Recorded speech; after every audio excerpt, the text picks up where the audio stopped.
Hello বন্ধুরা, আজকে আমরা জানবো দ্য টেলস অফ ভোলা গ্র্যান্ডপার চ্যাপ্টার 2 সম্পর্কে। আগের ভিডিওতে আমরা দেখেছি যে লেখক, ভোলা গ্র্যান্ডপা এবং লেখকের বাবা ও আরও অন্যান্যরা একটি ফেস্টিভ্যাল থেকে ফিরছিলেন। হঠাৎ ফেরার পথে ভোলা গ্র্যান্ডপা জোরে চিৎকার অথবা আর্তনাদ করে ওঠেন।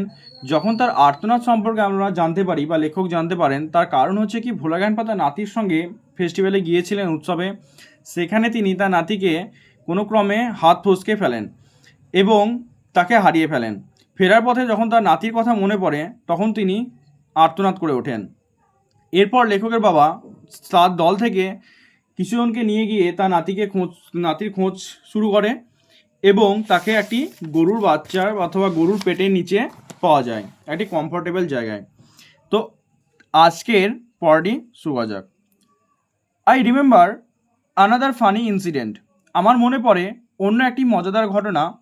About Bhola grandpa related by my father. Bhola grandpa সম্পর্কে আমার বাবার সম্পর্কিত। It had been a rainy afternoon. এটা ছিল একটা বাদলমুখর বা বর্ষামুখর দিন, দুপুর। Bhola grandpa wild with excitement. Bhola grandpa খুবই উত্তেজিত ছিলেন। Told my father and his friends. আমার বাবা এবং তার বন্ধুদেরকে বলেছিলেন that he had seen A gang of pirates. Pirates means এখানে জলদস্যু, যে তিনি একদল জলদস্যুদের দেখেছেন। They were bearing a large box under one of the sand dune on the seashore by our village. Sand dune মানে কি? স্যান্ডিউন মানে হচ্ছে বালিয়ারি। তিনি দেখেছেন যে একদল জলদস্যু একটি বড় বাক্সকে নিয়ে বালিয়ারি অথবা বালির নিচে চাপা দিচ্ছেন তাদের গ্রামের কাছে। At once father and his friend started looking for the hidden treasure. এক মুহূর্তে বাবা এবং তার বন্ধু সেই লুকোনো সম্পদটিকে খুঁজতে শুরু করেন। Evening passed on to night. সন্ধ্যা আস্তে আস্তে রাত্রিতে গড়িয়ে আসে। Moonlight came in through the clouds. মেঘের ফাঁক দিয়ে চাঁদের আলো আসতে দেখা যায়। A pack of jackals were howling. একদল শেয়াল চিৎকার করতে থাকে। It was past midnight. প্রায় মধ্যরাত্রি প্রায় পেরিয়ে যায়। At this point of time, এমন সময়ে Bhola grandpa confessed that, Bhola grandpa স্বীকার করেন যে there was no real treasure. সেখানে আসলেই কোনো সম্পদ নেই। It was a dream which he had during his mid day nap. এটা ছিল সম্পূর্ণ একটা স্বপ্ন, যেটাকে সে তার দিবানিদ্রার সময় দেখেছে। Once Bhola grandpa had a great adventure in Sundarban. Bhola grandpa এক সময় সুন্দরবনে একটি দুঃসাহসিক অভিযান করেছিলেন। ইন দোজ ডেজ, সেই সময়ে the royal Bengal tiger freely roamed in dense jungle of Sundarban. Royal Bengal tiger সুন্দরবনের জঙ্গলে ফ্রিলি অর্থাৎ ছাড়াভাবে ঘুরে বেড়াতো। People to care to move about only in groups. মানুষজন দল বেঁধে যাতায়াত পছন্দ করতেন বা দল বেঁধে যাতায়াত করতেন। পার্টিকুলারলি আফটার সানডাউন, বিশেষ করে সূর্যাস্তের পরে। ওয়ান ইভিনিং, একদিন সন্ধ্যেবেলায়, Bhola grandpa was returning from weekly market. Bhola grandpa তার সাপ্তাহিক বাজার সেরে বাড়ি ফিরছিলেন। Suddenly at a distance of about 5 yard behind him, লেখকের থেকে বা ভোলা গ্র্যান্ডপা থেকে 5 গজ পিছনে, he heard a growl of royal Bengal tiger. তিনি একটি রয়্যাল বেঙ্গল টাইগারের গর্জন শুনতে পেলেন। তো ভোলা গ্র্যান্ডপা তার পিছনে 5 গজ দূরে রয়্যাল বেঙ্গল টাইগারের গর্জন শুনতে পেলেন। Bhola grandpa turned and found the bright gaze of the tiger on his face. Bhola grandpa যখন ঘুরলেন এবং দেখলেন যে বাঘের সেই উজ্জ্বল চোখটি শুধুমাত্র তার দিকেই রয়েছে। Bhola grandpa instantly climb up a nearby banyan tree. তো ভোলা গ্র্যান্ডপা ইনস্ট্যান্টলি তৎক্ষণাৎ একটি কাছের বটগাছের উপর চেপে বসলেন। The tiger roared and circle the tree about 100 times. বাঘটি গর্জন করলো এবং সেই গাছের পাশে প্রায় 100 বার মতো ঘুরল। দেন, তারপর, ইট স্যাটেলস ডাউন, বসে পড়ল আন্ডার এ বুশ, একটি ঝোপের ভিতরে। Without taking it's I of him, তার দিকে থেকে চোখ না সরিয়েই।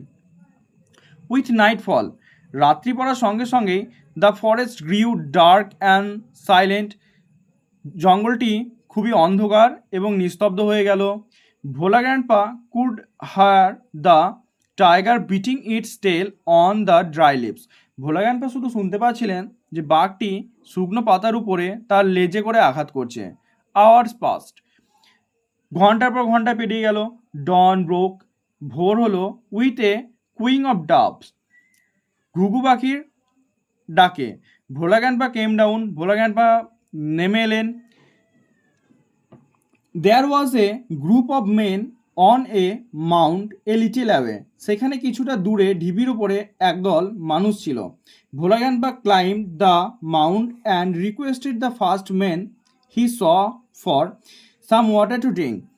তিনি যখন সেই ঢিপির উপরে চাপলেন, তিনি তার দেখা প্রথম মানুষকে জিজ্ঞেস করলেন কিছুটা জল পান করার জন্য চেয়েছিলেন। The man had seen the tiger waiting, মানুষটি দেখেছিল যে বাঘটি অপেক্ষা করছে। হি ওয়াজ মাচ বিউইল্ডার্ড, সে খুবই ভয় পেয়ে গিয়েছিল। What is your secret that you simply walk past the hungry beast and it did nothing, he asked Bhola grandpa. তিনি ভোলা গ্র্যান্ডপাকে জিজ্ঞেস করলেন যে আপনার কাছে কি এমন গোপন জিনিস রয়েছে যে আপনি ওই ক্ষুধার্ত পশুটির সামনের দিকে চলে এলেন এবং সেটি আপনাকে কিছু করলো না। The tiger was stretching its limbs and yawning, বাঘটি কী করছিল তখন তার শরীরকে টান টান করছিল, যেমন আমরা আড়ি মুড়ি ছাড়ি।